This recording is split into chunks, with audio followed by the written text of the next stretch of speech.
Hi and welcome to Dave Culinary. I'm Punita Dave and today we are going to make Harabhara Kebab. This is a green vegetable patty with lots of green vegetables in it, and it has a very unique flavor to it, and we enjoy it in our family a lot. We absolutely love this. We can have this with chutney any day, anytime.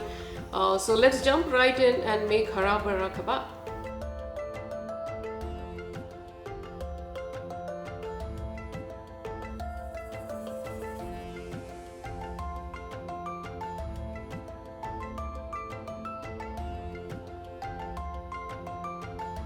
So what we have is 55 to 65 leaves of baby spinach. Adjust the leaves per the size of the spinach that you have.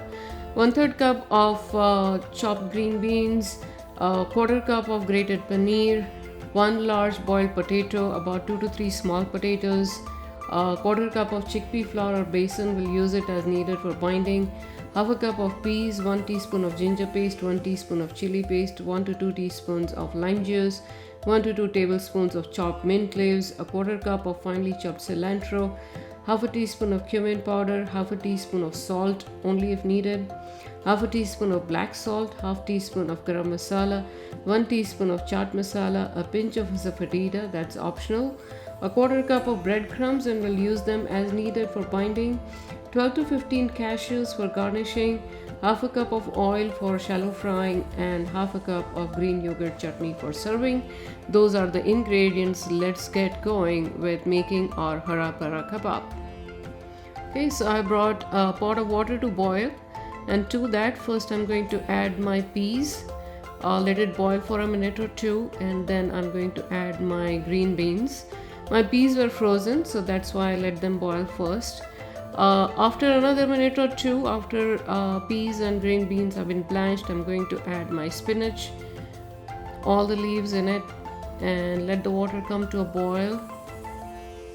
You get a good stir. Now the water has come to a boil, another couple of minutes, and then we are going to take all these veggies out from the boiling water. Now as soon as you take them out from the boiling water, transfer them to ice cold water. So I have ice cold water in another pan, that's where I'm transferring it.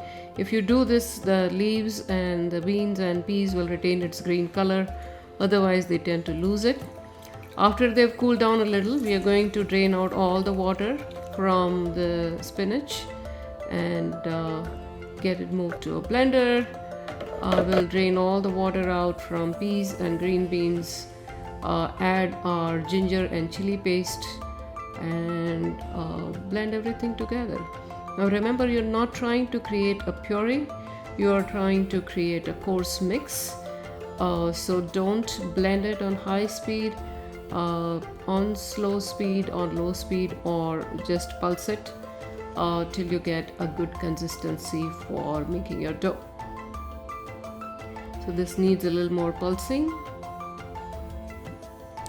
So there we go again, and now it's almost done, so we are going to take this out in a container.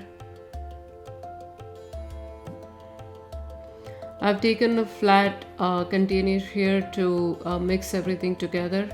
Always take something that is flat and broad, that you can use for mixing everything really well. I'll spread it across a little, and to this now I'm going to grate in my potato.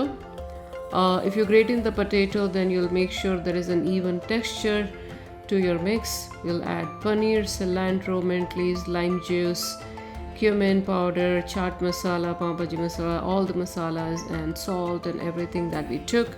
We added about a tablespoon of chickpea flour for binding, and we'll add a little more if needed. We're going to add some bread crumbs. I think I added about a 1/4 cup of bread crumbs here. So that is going to bind your dough together. And this is a technique that my mom taught me, is that with one hand you turn the container in which you are mixing the dough, and you mix with the other hand, and that's a neat way of mixing.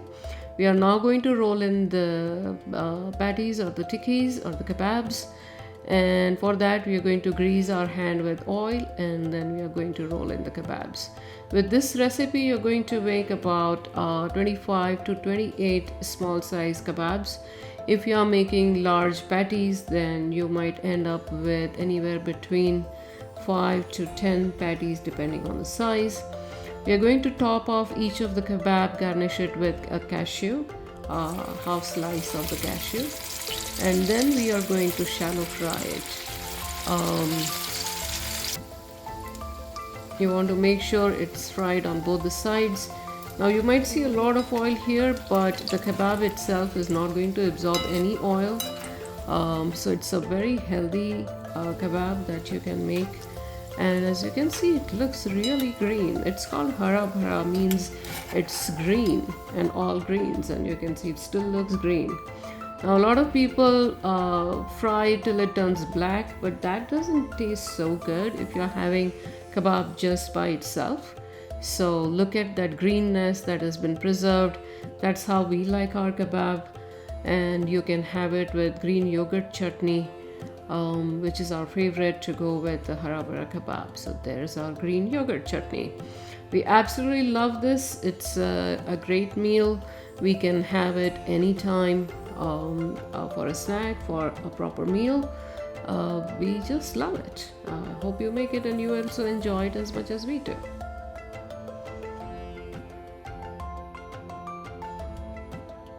So that was our Harabhara kebab. I hope you like it and I hope you make it. It's a very healthy option, a vegetarian option with a lot of spinach and peas and beans in it. So I'm sure you will like it. Do make it, and if you do, don't forget to subscribe to our channel, and I'll see you in our next video. Till then, bye bye.